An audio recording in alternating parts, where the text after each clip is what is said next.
Are you tired of your Amazon Fire Stick being slow and buffering all the time? I know I am. In this video, I'm going to show you the exact settings you need to change to make your Fire Stick run faster, stop buffering, and give you a smooth streaming experience. Alright, let's get started. First, head over to Settings. Slide all the way to the right, then scroll down. The very first thing you want to do is go into My Fire TV, About.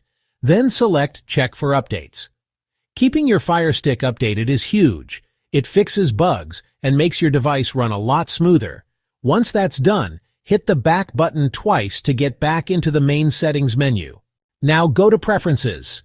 Open Privacy Settings. Turn off Share Viewing and Content. Turn off Device Usage Data.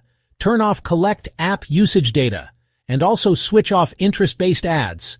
All of these things just send info back and forth to Amazon, and they slow your Fire Stick down. Turning them off will speed things up.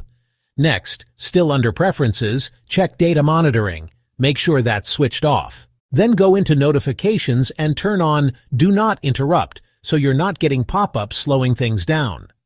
After that, go into Featured Content and turn off both the video and audio autoplay. This stops trailers and ads from constantly running in the background on your home screen. Now back out and head into Applications. Manage installed applications. Here's the deal. The more apps you've loaded onto your Fire Stick, the slower it gets. Go through this list, and for apps you don't use anymore, click on them and hit Uninstall. This frees up space and helps your device run much faster. That's it, guys. After making these changes, your Fire Stick should feel way faster and have a lot less buffering. If this helped you out, hit that subscribe button, give the video a thumbs up, and drop a comment below.